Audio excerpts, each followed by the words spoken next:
This is an RNZ podcast. This is Mediawatch. I'm Colin Peacock. This week, the end of an era in Marlborough, the end of a really long run, in fact. After 160 years in print, the local paper Marlborough Express rolled off the presses for the final time last Wednesday. We ask a former editor of the paper if it's a change that's been coming and could be coming for other local titles around the country too. But what does get lost when a local paper folds like this? But before all that, you'd think that the prospect of waving goodbye to payments by paywave was a surefire good news story for the government in a cost of living crisis.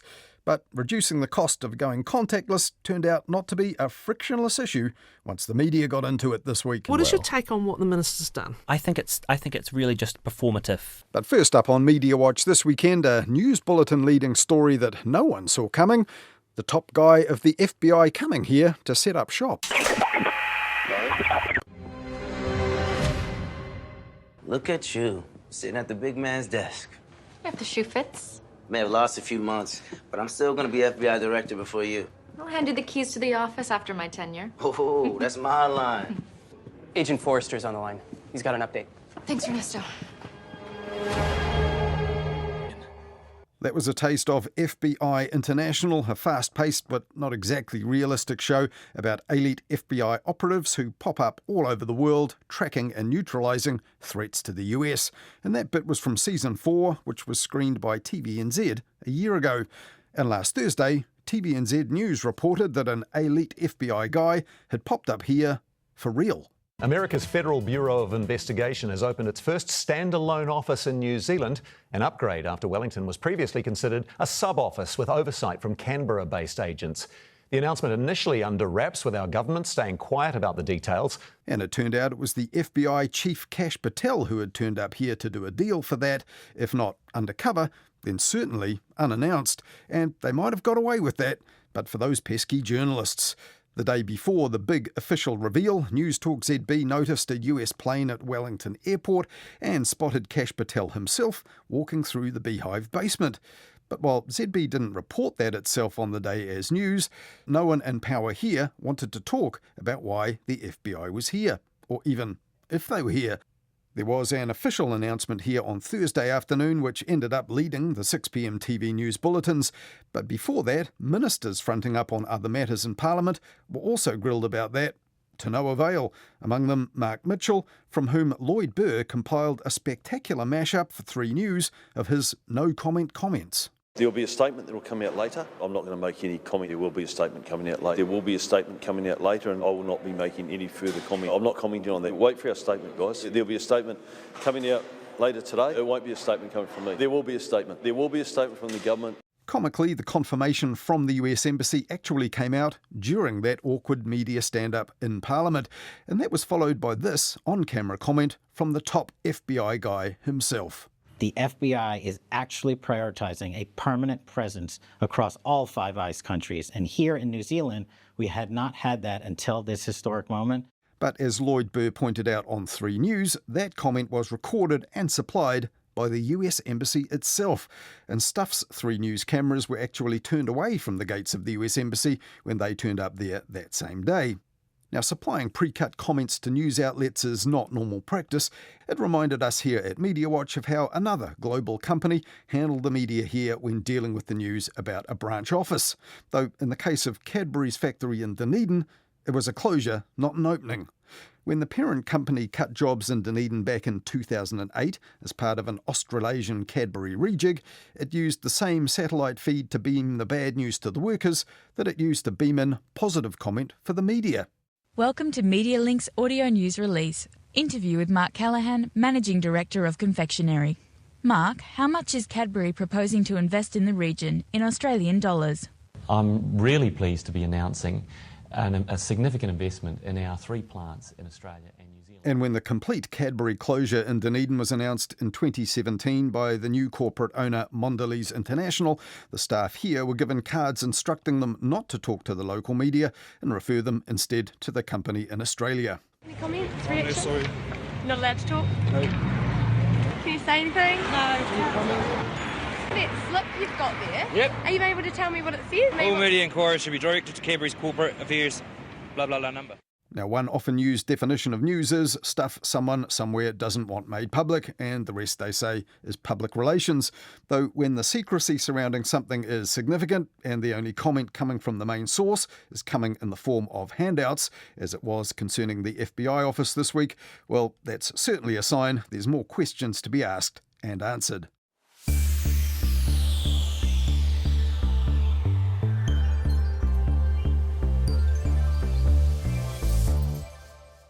Can someone get the Beehive, please, somebody get them a press secretary who can understand a news cycle? Yesterday, we had a 10-minute sermon, that's the opposition's words, from the pulpit, courtesy of Nicola Willis and Christopher Luxon, about the cost of living crisis. They obviously know there's a problem, so they're trying to get a message out that they're doing something about it. That was the host of the Herald Now streaming show, Ryan Bridge, opening his show last Tuesday with a bit of a broadside at the government's political management and specifically its timing. That so-called sermon came the day before at the post-cabinet press conference, which featured both the Prime Minister and the Finance Minister giving the message to the media that the economic program they were running was working and the nation needs to stick with it. And that was timed for the first anniversary of their tax cuts. So why was that timing so bad, according to Ryan Bridge? Same day, we have nurses announcing they're going on strike. And by the way, the biggest increase that a nurse will get over several years for a graduate nurse is 11% increase in pay. Ryan Bridge could also have mentioned there the 28,000 further jobs lost, according to the latest stats out just the day before. But on Tuesday morning, Ryan Bridge was flourishing the Herald's own front page that day, with a Jamie Ensor scoop on it about big boosts to the fees that Crown bodies can pay board members. Up to 80% increases in pay for your board members and your board chairs on government agencies. Is that smart politics? Answer, no. It's probably the worst headline you could have at a time like this, because politics is about optics. Why, if you're going to be announcing a 10-minute speech on celebrating your tax cuts and the cost of living, if you've also know you've got a nurses' strike coming tomorrow and the MEX increase you're offering is 11%, why, even secretly, publish this at up to 80% boosts for some of the wealthiest people in the country? Now, I'm not saying they don't deserve it. I'm not saying we don't need to make the change, but the timing, come on. But moments earlier, Ryan Bridge had opened the show with a cost of living story that also looked like it was timed with optics in mind by the government. Coming up on the show, those pesky surcharges on card payments are gonskis. But won't we just end up paying for them in another way? We'll ask that question this morning. The Minister's live, and an atmospheric... Pesky was the same word the government had used to describe those charges, though not gonski, and the Herald Now show news bulletin straight after that led with the good news about the surcharges ahead of that bad news about the boosted board members' pay. National and Labour appear to have found at least some common ground over incoming surcharge changes. The government's moving to ban surcharges on in-store card transactions by May next year. Now, it wasn't just the two big political parties applauding the news that we could wave goodbye to paywave charges. Consumer NZ put out a statement saying, "We're stoked," and Consumer Affairs Minister Scott Simpson also seemed stoked to be the first guest on Ryan Bridge's show on Tuesday, spreading the good news. And I think that most customers will be very happy to see an end to the horrible little curled up, handwritten coffee stain stickers on the EFTPOS machine at the point of sale. Well, that was a line the Minister had lined up for the announcement and most of the interviews he gave this week. But to his credit, Ryan Bridge wasn't distracted by the aesthetics of EFTPOS terminals. He wanted to know who would really reap the benefit of the estimated $150 million saved from the surcharges salami sliced out at superettes everywhere as things stand. We to who? At the moment, to the businesses. Tell us that $150 million is being charged, so that will be absorbed into the retail system. Right. In other words, higher prices. Over the entire New Zealand commercial marketplace, that's a very small amount. And if so, it won't really cut the cost of living very much at all. And that begs another question. Was it really a lead story with so much else going on the day after its announcement? On News Talk ZB 12 hours earlier, political correspondent Barry Soper told his listeners he didn't believe the Finance Minister's prediction that the costs would not be passed on to customers. And I think you'd find that small businesses know it's a pretty competitive world out there, and if they do that, they might lose some shoppers. The evidence from the EU and the UK is that there's no broad evidence that that occurred. Yeah, well, don't count on that happening in New Zealand, I would say. No, Barry, thanks very much. And Consumer NZ, for their part, certainly weren't stoked about another aspect of the government's surcharge ban announcement. Online payments are excluded. This is disappointing because your flight or accommodation booking or any other online purchases could still attract a surcharge. But why so? Nathan Rarere asked Nicola Willis first thing on Tuesday morning on RNZ's First Up. Well, we looked at this. Those transactions are generally much more expensive to process because people using those systems pay a bit more because they have to protect against online scams, online fraud. They need to be able to do refunds. There's all sorts of security protections that need to be in place. And so for that reason, we've kept them out of the regime for now because they are generally very much more costly. And so that passing on of the charge to the consumer makes more sense there. Maybe so, but banks also face those same problems and their charges are regulated, and it's far from transparent now how operators cover those costs in online credit card transactions rather than the ones at the shops. Well, the Prime Minister said on Monday, you will no longer be penalised for your choice of payment method. Media scrutiny this week revealed that strategic users of EFTPOS and cost of living conscious cash payers might now be. Retail New Zealand Chief Executive Carolyn Young put it like this on Morning Report. So at the moment, EFTPOS transactions are free for a retailer. So any transaction where someone pays by swiping or inserting, it's free for a retailer. But as people move to contactless, which the Minister has indicated in his announcement that he expects more people will move away from EFTPOS, it means that a retailer, a higher percentage of their transactions will incur a fee. A fee which we may all be paying in future, whatever means we use, if prices go up accordingly, and consumers won't even know if they do. Now, Carolyn Young also pointed out that the Commerce Commission recently moved to cap the interchange fees that the banks charge each other, which underpins all this, and that move was also meant to reduce the cost to retailers and ultimately us.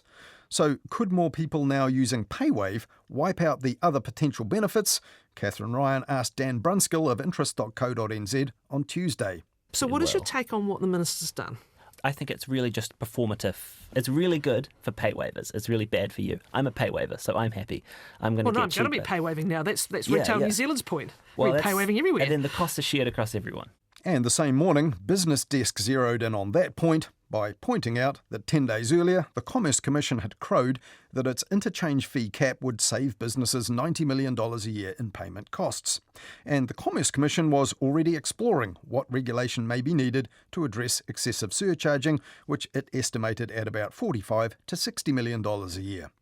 And Business Desk's headline, Government Beats Commerce Commission to Card Surcharge Ban, showed that in this case the government might have got its PR timing right, allowing them to get the credit for credit card payment costs now rather than the regulator getting the credit later on. And all this also shone a light on another big two aspect of our economy. Visa and MasterCard dominate this payment trade. On Business Desk, tech reporter Peter Griffin pointed out on Wednesday that alternatives with names like Dosh and BlinkPay do exist, but paywave users here will now be less likely to seek out cheaper solutions if they can't show that they are cheaper. And his conclusion? We should now focus on reducing the underlying costs of payment processing, not simply regulating away the only mechanism for acknowledging those costs. In the world of payments, as in so much else, what's visible on the bill is only the start of the story. Coincidentally, just the day before that, there was further evidence that government press secretaries can still lead the media by the nose, even when the media know full well they're doing it. Well, we don't know yet, and that's the exciting part about this. What exactly are you announcing today? Are you announcing that you're going to look into something? We're announcing that we are consulting with the sector. Stuff's exasperated Explainers editor Lloyd Burr there, trying to get Workplace Minister Brooke Van Velden to explain what it was she was unveiling on Monday, having invited the media to what was billed as an exciting, but unspecified, construction health and safety reform announcement. Now, that turned out to be mainly the beginning of consultation into a possible review of rules about scaffolding. Why don't you go away and do the mahi and then have something to announce? Well, because people are really excited about this stuff. You know, you should put it up on your website and see what response that you get. But what Lloyd Bird did put on the Stuff site was the headline, "What exactly are you announcing?" Minister is asked at press conference, where she said there would be an announcement. And while it was clearly not that much of a news story, it was good enough for Stuff's 3 News bulletin that night. The Workplace Relations Minister says new rules around scaffolding at construction sites are on the way in a bid to improve productivity. Brooke Van Velden says consultation will begin on simplifying scaffolding rules to make them more aligned with the level of risk. So the moral of the story there seems to be, if you can coax a reporter and a camera to your announcement, even an underwhelming announcement, it can still make the 6 p.m. news, even if... The Minister was vague on details. I don't go out there putting up scaffolding myself, but we are going to work with the industry, people who are painters, roofers, construction people, builders, to figure out what would be that proportionate hierarchy of need. When would it be appropriate just to use a step ladder, a harness, or full scaffolding? And while Brooke Van Velden may not know much about scaffolding, it seems her press people do know how to rig up a bit of a story for the media. That was the first of 5 consecutive daily health and safety announcements, none of them heralding any imminent change, but all of them reported this week as news. Hayden Donnell took a look at that in this week's Midweek Mediawatch, our weekly catch-up with Nights on RNZ National. That's in our podcast feed if you missed it.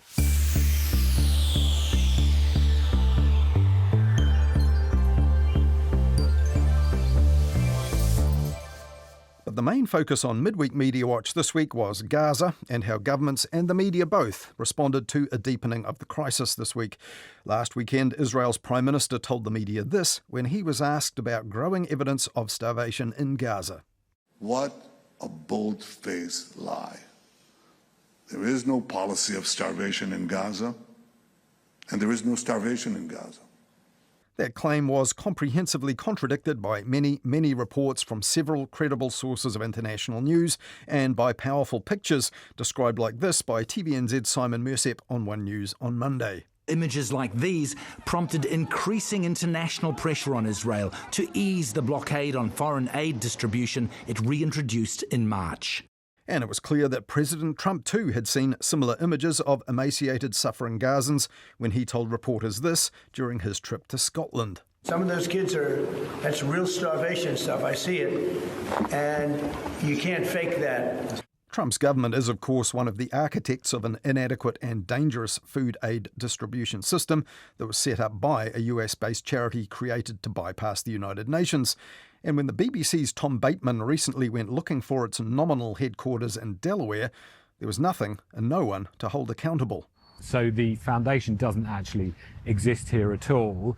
I asked some questions to the agents here. They gave me the numbers of their lawyers and said I should talk to them. And when I asked why the foundation might register here but not be here, they said, well, it's because they don't want to be bothered. And while the news outlets report on the hunger, famine or shortages, call it what you will, their own staff and sources are suffering too, and they are Gazans that the media need because access to Gaza for media is controlled and usually denied by Israel.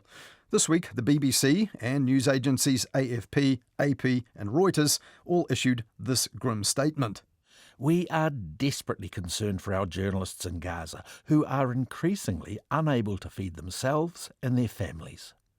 For many months, these independent journalists have been the world's eyes and ears on the ground in Gaza. They are now facing the same dire circumstances as those they are covering. One of those news agencies, Agence France-Presse, said they have a 10-strong team left in Gaza after evacuating others, and Phil Chetwynd, AFP's global news director, told the BBC's media show this. It just seems that something cracked this week with some of our staff, where literally they came to us and said, we are so weak, we are so tired, we're dealing with a kind of non-stop dizziness, non-stop headaches, the complexity of trying to find food, not only for ourselves, but also for our extended family. And so this sort of, I guess, little message of desperation came from several members that really sounded a wider alarm for us. Phil Chetwynd said they're sending money, which helps a little, but even on the black market, he said there's very little for their staff to buy. The ABC's Middle East correspondent Matthew Doran also said he had a similar message from one of their cameramen in Gaza. If they can't work through this or survive this, he said, who can report it? The crisis which has ensued as a result of all of this, in 21 months of bombing and shelling, is one of the biggest and most important stories anywhere in the world right now, but it will soon be much more difficult to tell as our colleagues struggle to help us tell it. And within Israel itself, criticism is also mounting and being reported. RNZ News on Wednesday, for example, included this. An Israeli human rights organisation says it's found evidence of the Israeli government committing genocidal acts in Gaza. Physicians for Human Rights Israel is one of two organisations that have, for the first time, called its own country's actions in the Palestinian territory genocide. Now, genocide is a word that most media have avoided using themselves up to this point, citing the absence of a definitive international criminal court ruling or the United Nations or other bodies deploying the term. But as time passes, without any easing of the conditions in Gaza, the media have begun to confront that question. Amid the shocking scenes of deprivation, starvation and suffering in Gaza, many of you are asking why we aren't using this word to describe Israel's actions. That was ABC Radio National in Australia late last week, ahead of an on-air debate about that very question, prompted by ABC listeners. And there was no definitive outcome from that debate, but listening in was former New Zealand journalist and former editor at the Sydney Morning Herald and Melbourne Age, Dennis Muller. He's now an expert in media ethics at Melbourne University, and he's the host of the weekly podcast Truth, Lies and Media, where he said that the media are now at a tipping point on that terminology. And while it may seem trivial what words the media use, it really isn't. It's a terribly serious step to take, and you only do it if the evidence is overwhelming, if you judge the public ready to hear it, if there are signs that political leaders are accepting it as a new reality. They're the sort of criteria that we use as editors before we would even think about adopting a term like this, partly because it's such a grave allegation to make, and partly because if you use words like genocide loosely, you debase their strength, and we need to be careful we don't do that. But now we have reached this turning point, and it will become a new truth, and there will be no going back. Dennis Muller went on to say the media were also responding to the hardening language of the politicians who have previously recognised Israel's right to defend itself, but are now saying the same state's actions are indefensible.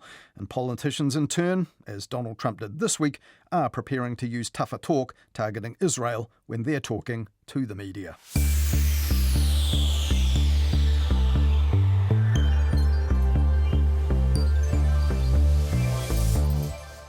The only constant in life is change. That was the stark message on the front page of the Marlborough Express last Wednesday. So stark indeed, there was nothing else on the front page except for the masthead and the $3.20 cover price and the date, July the 30th, 2025. And that was the day that the paper went out of print for good after 160 storied years. Inside Wednesday's final edition, there's a look back at Express front pages through the ages, and the current editor Ian Allen thanked all who have read, written, delivered, sold, photographed or printed the paper down the years. He also thanked Heraclitus, the early Greek philosopher who said those words that he picked for that final front page. But Ian Allen was also at pains to point out this isn't the end of the Marlborough Express story for local readers. There will still be a Stuff newsroom in Blenheim, and Express subscribers can opt to get the Christchurch daily paper The Press instead, or a digital-only subscription which gives them access to Marlborough Express content via the Press website, thepress.co.nz, and they'll also get a daily digital update by email. Now, the free weekly paper, Weekend Express, will still appear in the Marlborough region too, Stuff says, and so will the rival, independent Marlborough Weekly, and its editor, Andrew Board, pointedly told his readers this. When the Marlborough Express was at its peak, it was owned locally by the Furness family. Their strength came from their deep connection to the region. It's too easy for corporates to cut costs on a spreadsheet without knowing the impact it will have on the community the paper serves.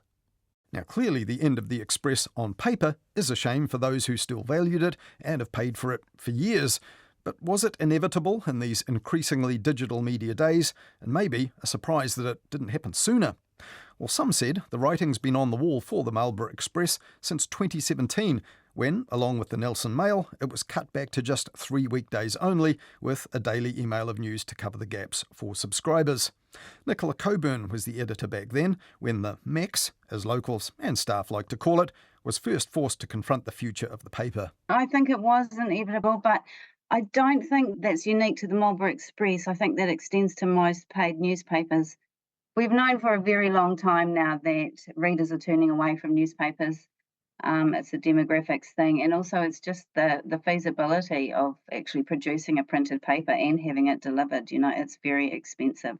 And I actually think the Express has done extremely well and battled very hard to hold on to the printed product for this long. Back then, was it the idea of that project, was it like, can we find a way to keep this going in print? Or was it more open-ended than that, saying, look, if we can find a way of getting people on board with the idea of receiving digitally, we could actually speed up the demise of the printed paper?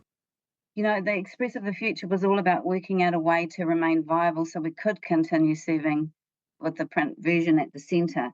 From that project, I think that's when we first started, the digital newsletter and things like that as well. It was a bit broader than just the printed product. How do we keep the biggest number of journalists bums on seats, really? I mean, back then I remember that you'd really signposted this for the readers, that change was coming, and you kind of asked them as part of that to come in, to even drop in, write sticky notes with suggestions, put them on the wall, things that you wanted. Did that actually change the process or the decisions that were actually made and the way you did it? Yeah, I think absolutely it was helpful, and I think it did influence the decisions. We did take it on board. We absolutely valued that time with readers, and the one thing we took away was that we heard really loud and clear that people valued the Express and they wanted it to stay. It was wonderful just to open up, really, and let readers and the community know the very real challenges that the Express was facing. Recently, I talked to the former boss of Fairfax Media in Sydney, the parent company back in the day that used to own it, Greg Highwood, who back in 2017, I'm guessing, would have been the actual overall boss. Yes, he was there. Of stuff. Yeah. And he said, look, the median age of people actually reading a paper, I think he was talking about Australia, but it's probably the same here, was actually over 70. And when they evened out the age of their customers overall, including digital, it came down to in the 40s.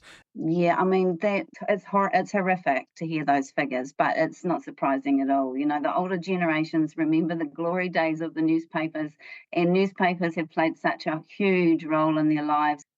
While I guess efforts have been made to try and attract younger audiences to actual newspapers, I mean, you have to go where they are. The younger ones are online, as well as the costs of printing a newspaper, the actual readership and the demographics and numbers sitting behind it. Yeah, that plays a huge role in what's happening as well. Local news and newspapers really make a difference when there's something really dramatic going on. And of course, you've just had all the severe weather, and thinking where there were floods in Renwick and Spring Creek and stuff. This was the end of last month. I went back and looked at the edition on June the 30th. There was sort of 4 pages of reporting, and Ian Allen and LDR reporter Kira reporting on that.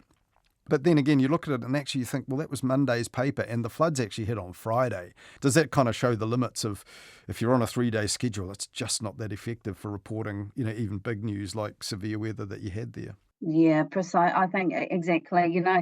Thinking about the experience through the Kaikoura earthquakes and the disaster there, and we had millions overnight visiting our site, and we were able, because we had quite a large newsroom compared to these days, 9 or 10 reporters on the ground, and people were coming back online every single hour, and we were working really hard to keep that updated and to keep people informed. And the newspaper was still important, but for that up-to-date coverage, it was online. That's where people turned. You don't sit and wait really until 6 o'clock to watch the news and get the main news of the day. You hear it all day, every day. So it's no different. The actual number of journalists on the ground has a bigger impact in the reporting of severe weather events or disasters or anything breaking like that, rather than the state of the masthead and whether it's online or whether it's printed. Yes, it is sad that the Marlborough Express will not be in print, but the good thing is it is there online. But the tragedy for me is just the sheer number of journalists that we've seen go from the regions. When Joanna Norris announced the closure of the community papers and that the Marlborough Express would be going out of print recently, she said, interestingly, without the support of local councils as well as community businesses, the newspapers were simply unsustainable. I noticed that another of your former papers, Westport News, which is not part of a big chain like Stuff, it's a totally independent, family-owned publication, that also recently had a problem that we looked at, which was the local council saying, look, this is going to be more effective for us to get our council advertising and messages if we put it in a free paper with a bigger circulation that I think was coming out of Greymouth. Do you think it is incumbent on local councils to support local papers where they exist, like Westport News, that are kind of vulnerable out there on their own? Well, yes. Councils around New Zealand have been key newspaper advertising clients, along with, the big motoring and the real estate clients for such a long time now. So when any council, as any client, chooses not to advertise in their local newspaper, it does have a huge impact. I think in the Westport News case, and I would just say I haven't actually worked there. It's my childhood paper and I still have a very special spot in my heart for it. But it's not about councils necessarily propping up newspapers or trying to control the narrative, as some noisy ratepayers may claim. But if you have a budgeted advertised spend and you want to talk to the local community and keep them informed, and you have a strong and well-loved local newspaper and you understand the vital role it plays in the community, why wouldn't you support it? But having said that, I do think that if you look at the state of politics and public discourse at the moment, the fourth estate is more important than ever, and it's a vital part of democracy. So yes, I do think it's time for the wider public and the politicians to fully understand and appreciate that, and look at increased public funding of accredited media in local and regional journalism. And trusted newspapers, at least what you're reading is verified.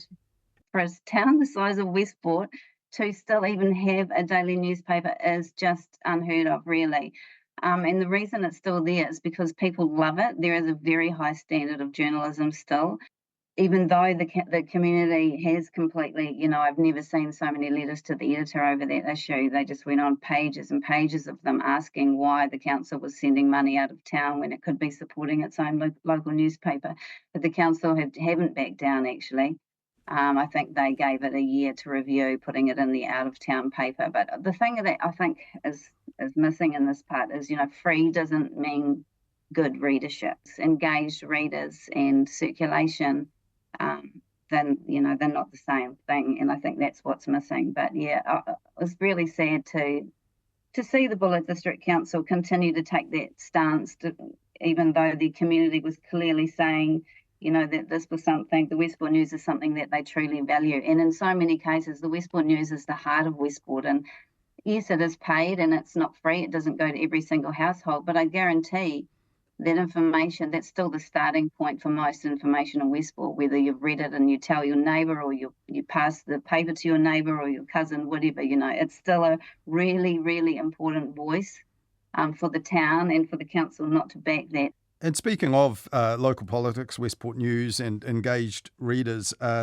noticed that in the paper recently there was letters from a reader called Linda who wrote in to basically nominate her husband, Ross, she was looking for a Buller resident to nominate him, saying, once I've paid my dog registration, I've got money left over. I could pay his registration fee if someone else will nominate him. She's saying, retirement wasn't meant to be like this. He's around the house. I want him out from under my feet. And that was published in the paper. And then Ross wrote back, replying to his wife, saying, actually, I couldn't handle the constant scrutiny and glare of publicity. Please don't nominate me. I also wouldn't want the merciless hounding from our posse of investigative journalists at the News who are worse than my wife, says Ross. I mean, this feuding of an actual couple trying to avoid playing a role in local politics, this is the kind of yarn only a real local paper could serve up, would you say? Yeah, I do. I would say that. And I think the letter writers that you're referring to, I think the husband in particular is quite well known for some of his more comical letters. Yeah, but the letters to the editor, they're brilliant. They give you a glimpse into local life and the identities around town. That's no doubt about that. And I think it's really important for papers to still be allowing space for letter writers and for the community to have their say. My parents still live in Westport, and a couple of times when I've been tempted to write a letter to the editor, I've not been allowed. Even though I'm 50 years old, my dad is not wanting me to put my opinion into things. Former editor gagged by dad. I'd say this is a shocking development. Yeah. Yeah. But yeah, they're brilliant. And that's one of the reasons I love those small papers. Well, then, as a former editor, I'm sure you'll miss the Marlborough Express in print as well. And in fact, we had a poem sent in by a long-time subscriber, Blenheim resident Gavin Kerr. He says about the Marlborough Express, "Our printed newspaper has up and died, its pages scattered and turned digity, leaves me feeling much denied and definitely fidgety. Alas, for genuine news givers we must grieve, and for those without computer skills who must believe they are detooled, lost face. Whatever the powers that be, paper version kills and leaves them staring like vacuous fools at empty space. News and tittle-tattle aside, it's mostly advertising anyway. But then, I do like to know who has just died, which local likely lads are put away, who won what and how, what town treasure we must fight to save, and what abomination to keep at arm's length now. But those considerations apart, I say this from my very heart, one thing about which I am most passionate is how convenient it is to wrap my trash in it." It's going digital by Gavin Kerr, a lament for the soon-to-be out-of-print Marlborough Express. Does that ring any bells for you? Yeah, it does. And I know, for such a large part, especially in that, there's a real sense of comfort and routine for so many of our parents and grandparents' generation. But, anyone younger than 45, 50, that, they don't have that same attachment to their newspapers. So, yeah, I do hear that, and I'm smiling here now, Colin, but, at the end of the day, there are still journalists on the ground. It's really expensive. We know that transport costs have gone up. There is no printer in Blenheim or even in the top of the south anymore. Yeah, hey, then when the Express went to 3 days a week, and so did the Nelson Mail. I mean, Nelson probably a slightly bigger market than Marlborough or Blenheim-based publishing, but would you be worried about Nelson Mail? Do you think that might follow the Express and go online only before too long? They've got a bigger population base. Something that could work, I guess, because you've also got the Southland Times, you've got the Timaru Herald. Perhaps it is time to look at the Press being a fully South Island newspaper and having those regional sections in it, something like that. But for all newspapers, whether they're huge with millions of circulation overseas or whether they're here, their circulation is dropping. And so there will be a time when they reach that critical point where they ask, is this sustainable? I would encourage any Marlborough readers to, subscribe to the Press, through which you get full stories to the Marlborough Express and the Nelson Mail online. It's still important to support local journalism. It's still important to know what's happening in your community. That was Nicola Coburn, the former editor of the Marlborough Express, which, after 160 years as a newspaper, went out of print and online only this week, along with about a dozen weekly community papers also published by staff around the country. As you heard there, Marlborough Express subscribers can opt to get the Christchurch Daily, the Press newspaper instead, or a digital-only subscription with access to Marlborough Express content via the Press website, thepress.co.nz. And subscribers will also get a digital daily update of Marlborough news by email.